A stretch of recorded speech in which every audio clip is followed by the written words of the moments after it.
大家好啊，歡迎返嚟港人港字，多謝大家一直嘅支持。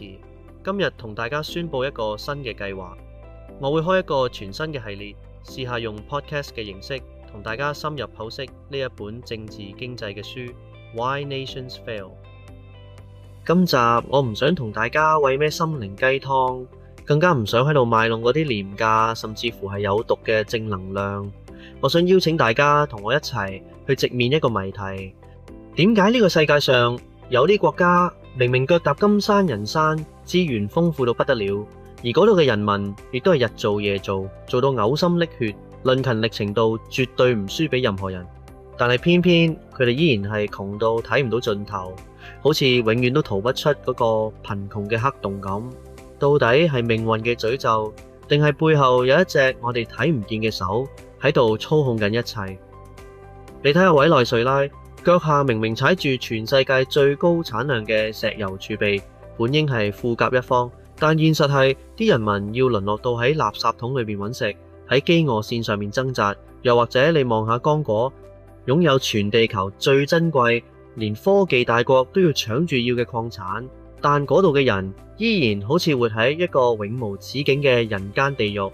轉個頭，你睇下日本或者瑞士，論天然資源，佢哋地下連一路值錢嘅礦石都揾唔到，資源匱乏到極點。但奇怪嘅係，佢哋反而可以富強到令全世界都跟住佢哋嘅規則行。呢種極端嘅貧富懸殊，如果我哋講穿咗，其實根本唔係咩運氣問題，亦唔係咩宿命論。呢一切其實係一場關於制度嘅殘酷實驗。如果你覺得我頭先講嘅嘢係過分煽情或者係誇大其詞，咁我哋不如直接望下一個活生生嘅現實實驗場——洛加利斯。你試下想象一個畫面，有一個城市被一道高牆硬生生切開兩半，北面係美國亞利桑那州嘅洛加利斯，而南面就係墨西哥索諾拉州嘅洛加利斯。喺我揭開牆兩邊嗰個天堂與地獄嘅差距之前，我好想大家先留意一個細節。牆兩邊嘅人呼吸緊嘅係同一種乾燥帶住沙塵嘅空氣，腳下面踩住嘅係同一塊被太陽曬到乾裂嘅黃土地。論血緣，佢哋嘅祖先極可能係同一個人；論生活，佢哋食緊同樣口味嘅 tacos， 收音機播緊同一首滄桑嘅民謠。甚至乎，如果佢哋隔住個圍欄招手，對面嗰個可能就係佢失散多年流住同樣血脈嘅親戚。講地理完全一樣，講文化一模一樣，講人種根本係同根同源。但係點解偏偏係呢道牆可以將同一個靈魂嘅城市撕裂成兩個完全截然不同嘅命運呢？牆嘅北面平均收入係南面嘅3倍以上，嗰度有鋪好嘅馬路，有乾淨嘅自來水。但最緊要、最值錢嘅係嗰度有一套你真係可以信得過嘅法治。你做生意唔使驚有人突然上門收保護費，你買間屋張地契就係你嘅，就算政府都唔可以話攞就攞。但當你行過嗰面牆，去到南面呢，嗰種嬰兒死亡率根本係高到離晒譜。喺嗰度做生意，你唔係睇市場，係要睇黑幫同貪官嘅面色，甚至連行出街你都要睇彩數，驚自己見唔到聽日。所謂嘅產權喺權力面前，嗰張合約根本連廁紙都不如。喺到呢度，我諗大家都不妨停一停，諗一諗，如果連地理、文化，甚至連血緣都係一模一樣嘅時候，點解命運仲可以差得咁遠？平時我哋好中意話某個國家窮，係因為啲人唔夠勤力或者係整定嘅命運。但係洛加利斯呢個例子面前，呢啲講法其實都好難自圓其說。洛加利斯話俾我哋知一個真相，決定你生活喺天堂定地獄，其實唔係你流緊邊種血，而係你正話玩緊嗰套遊戲規則。圍欄兩邊講穿咗係兩種完全唔同嘅生存邏輯。北面嗰套制度係真真正正將一個普通人嘅權利同尊嚴當成一回事，但南面嗰套就係一個長期被貪腐、被壟斷勢力攞嚟圍標、蠶食到體無完膚嘅體系。呢種制度上嘅落差，先至係拉開貧富差距嗰隻真正嘅幕後黑手。咁講到呢度，大家可能心諗，到底乜嘢先叫好制度？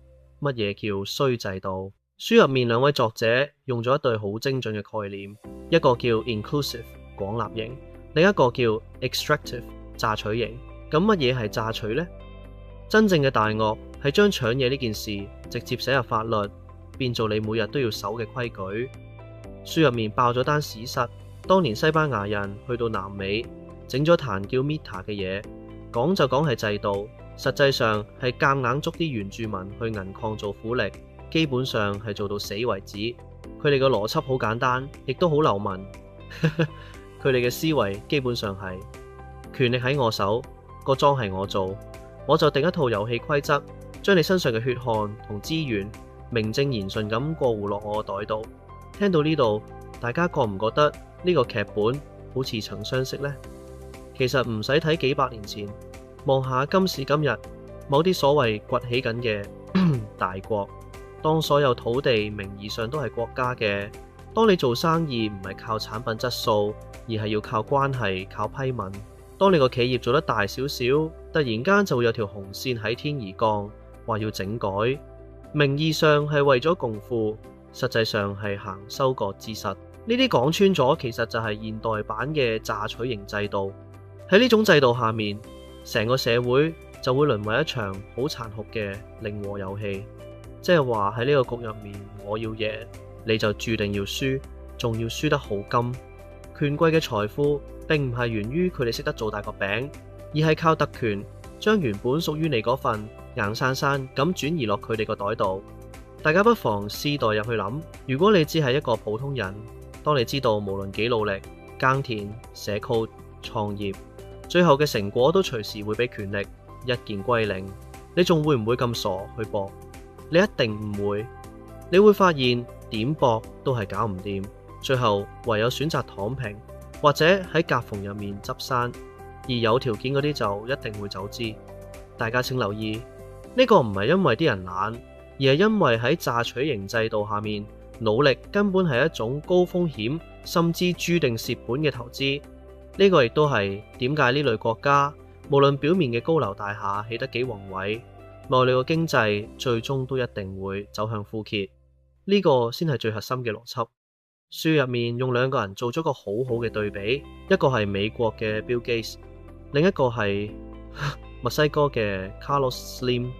兩個都做過世界首富，身家個數可能差唔多，但講到啲錢點樣賺翻嚟，就係天同地嘅分別。先睇下 Bill Gates，佢憑咩發達呢？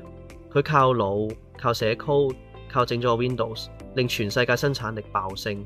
冇錯，做生意有邊個唔想獨食？佢都想壟斷，但關鍵係美國有獨立嘅法治。當微軟想夾硬嚟，想利用壟斷地位去扼殺對手嗰陣，政府即刻就會揸住反壟斷法嚟招呼佢。喺廣納型制度下面，Bill Gates 想坐穩首富個位，無得靠惡，亦無得搏懵。你唯一可以做嘅就係靠貨真價實嘅創新。轉個頭，我哋又睇下墨西哥嘅 Carlos Slim。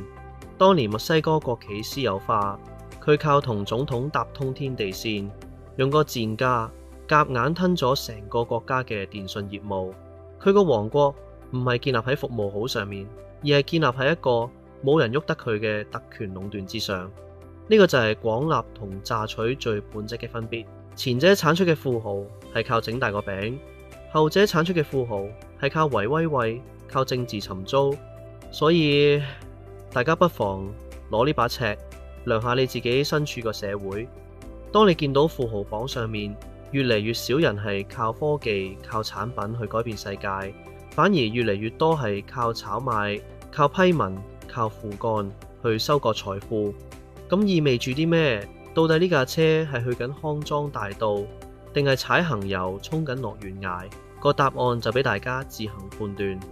其實諗深一層，大家覺唔覺得好奇怪？明明數據擺喺度，大家都知廣納型制度先係出路，個餅做大咗，大家都分多啲。點解歷史上咁多獨裁者寧願攬住個爛攤子，都死唔肯放手去改呢？書入面俾咗個答案，就係唔係因為佢哋蠢，而係因為佢哋恐懼。講個古仔俾大家聽下。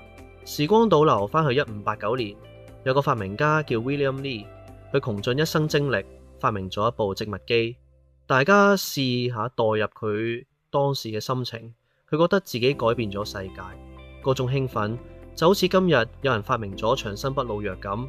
佢滿心歡喜，帶住部機入宮見伊麗莎白一世，心諗女王一定會當佢係國家英雄，大大有賞。點知換嚟嘅係一盆冷水。女王望住佢部機，冷冷咁講咗句：李生，你眼光太短淺啦，你整呢部機出嚟，只會令我啲可憐嘅子民失業，搞到佢哋變晒乞衣。講完直接趕佢出宮，連專利都唔批俾佢。聽到呢度，大家心入面可能會諗：哇，個女王好仁慈，好為人民。但個事實就偏偏相反。個女王真正恐懼嘅係經濟學大師 Schumpeter 講過嘅 creative destruction， 創造性破壞。歷史話俾我哋聽，經濟嘅技術進步必然會帶來政治權力嘅大洗牌。如果植物機普及，工業興起，社會就會誕生新嘅富豪、新嘅中產階級。呢班新貴族有錢有腦，遲早會挑戰舊有土地貴族嘅話語權。對於統治者嚟講，與其要國家繁榮，但自己大權旁落，佢哋寧願個國家繼續窮、繼續落後，只要自己嘅權力可以穩如泰山。呢個邏輯解釋晒所有歷史悲劇。點解明明有機會改革，但最後都係選擇打壓創新、閉關鎖國呢？因為喺權力嘅天秤上面，維穩嘅重量永遠壓倒發展。